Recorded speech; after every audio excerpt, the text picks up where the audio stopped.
Hey guys, welcome into the Rockin' Wrestling Express podcast. I'm your host, Jeremiah Johnson. On this YouTube channel, we'll be talking WWE, AEW, and all rumors that are happening in the pro wrestling industry. But on this episode, we're going to be reviewing and talking a little bit about last night's AEW Dark. Let's get this episode started.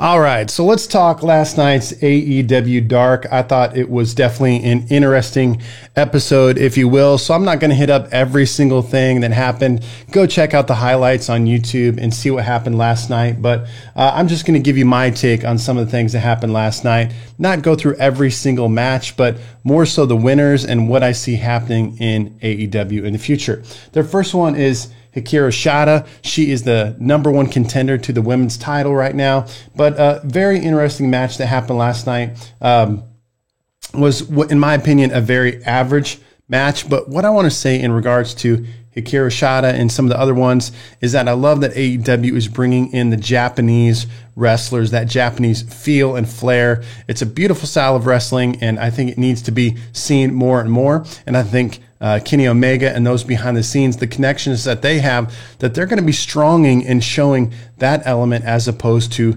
WWE. Well, look at what WWE is doing right now. They're taking from their lead again and crowning Asuka the champion. So they have a style that's very interesting, exciting. I wonder if it will really go over in America, but we'll see what happens in AEW. I do like that AEW overall is bringing in styles, people, sizes, forms of wrestling that we just wouldn't see otherwise in the WWE, because at times it seems so plain and vanilla in the WWE.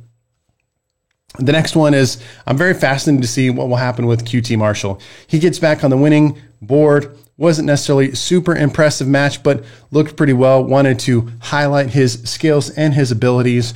But the question coming out of the show, AEW Dark, is what are they going to do with him? Are they going to give him a push, a mini push? Are they going to push him to what would be maybe the main roster on Wednesday nights, AEW Dynamite? So it'll be interesting to see what happens with QT Marshall. It seems like he's one of the founders, one of the faces they really promoted as AEW started, and it kind of seems like they got away from him, but now they're coming back to him. So what's your take? Let me know in the comments below what you think is going to happen in regards to the QT Marshall storyline. Thirdly, I want to talk about Marco Stunt. I mean, this is a guy that would never, ever, 5, 10, 20 years ago, would never get any play in the industry because he's so small. This is not a McMahon wrestler, right? Vince McMahon loves the big guys, muscular, bodybuilder. So this guy would never get the time of day. And you know, it could still be debated. Some people are like, why would they give so much TV time to this guy and so much hype? But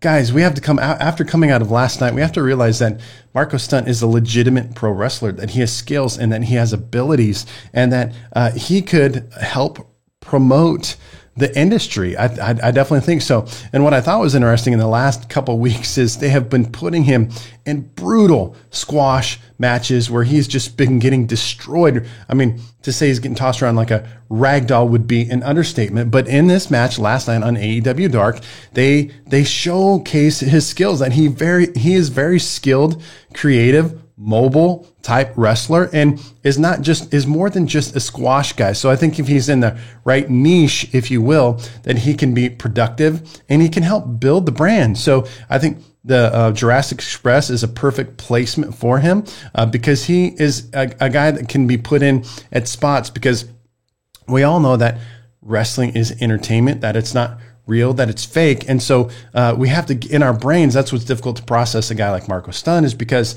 we know that he's so small that some of the things that he does, he probably couldn't really do to someone in real life. But we can, in certain spaces and in bite-sized amounts, we can hang with the reality that he can do some of this cool stuff. So I'm glad that they gave him a win. I'm glad that they showcased his talents and abilities. And I think a lot of us, or even myself, not being up or down on him, walked away from a show like last night saying, you know, that guy's a good wrestler. You know, that guy has a place in pro wrestling. And again, this is what will be interesting for the future of AEW, is that they are giving guys like this a place in the industry, in a major industry. They're giving guys like this airtime and promo time. And these are guys that never would be looked at all in the past. I mean, could you ever imagine someone like Marco Stunt, Vince McMahon giving the time of day to? No, but he looked really good last night. So, all right. One wrestler that I think they're invested in next up would be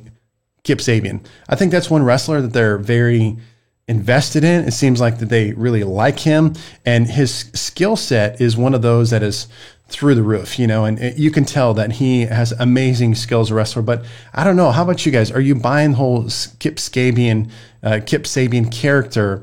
I just came away from last night saying, like, it just seems overdone, seems a little bit cheesy, seems like Penelope's kind of carrying him, and now they're kind of sticking him with other people to try and look better. So I think that they're going to need to do something with his character. Another individual that the skill is clearly all there, but this is, to me, in my mind, a character development issue. What do you guys think in terms of Kip Sabian? I know he's got fans. I know that they're trying to cultivate the look, but to me, it just comes off just a little bit cheesy. All right, a couple more things for you guys today is that the next thing is that I like them, what they did, and this was such a subtle nuance, but I think a very important nuance, again, which we see a variation from WWE, is that they began to feature new talent without completely squashing them. So, you know, some of the talent that they featured last night are guys that need development or are not known quantities, that are not household names, that are not even big indie guys probably, or something like that. But you can tell that there's some potential there. And I thought last night that they were able to get over the guys that they wanted to win, but yet the guys that are not in their plans as of right now, but are enhancement type talent, they didn't squash them. So they didn't look like complete losers, but you could see some of those guys coming out of the matches being like,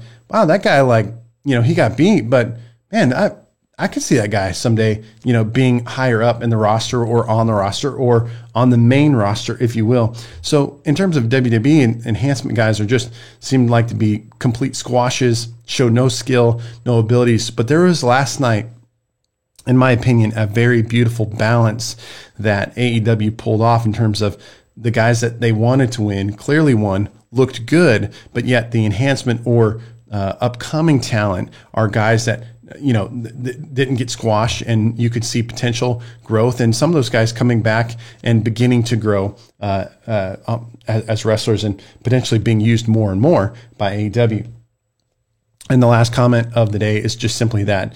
How many of you just know that Private Party is amazing? One of the best tag teams, hands down, in the industry. If we want to make comparisons to WWE, New Day, they are so fluid and creative. And I definitely think in terms of all that's happening to COVID-19, that this is a tag team that they need to elevate. I mean, in my mind, if you did a power rankings, it definitely would be the Elite, the Young Bucks, Private Party, I guess Best Friends maybe, but man, this is a tag team that they need to elevate and they need to continue to use, because it's just, they're so fluid, jump high, all these things, they just end up looking so great. So it was interesting overall. I mean, if I would give the AEW Dark episode yesterday, maybe a grade of 6 or 7. It wasn't amazing. I didn't walk away being like, oh, this is so good. But there are some of those nuanced things that they did very, very well.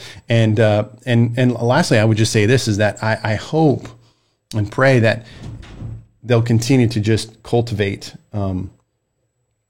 new talent, that they won't be dependent on WWE. So that's all I got, guys, today. This has been RWE, Jeremiah Johnson. We'll talk to you next time.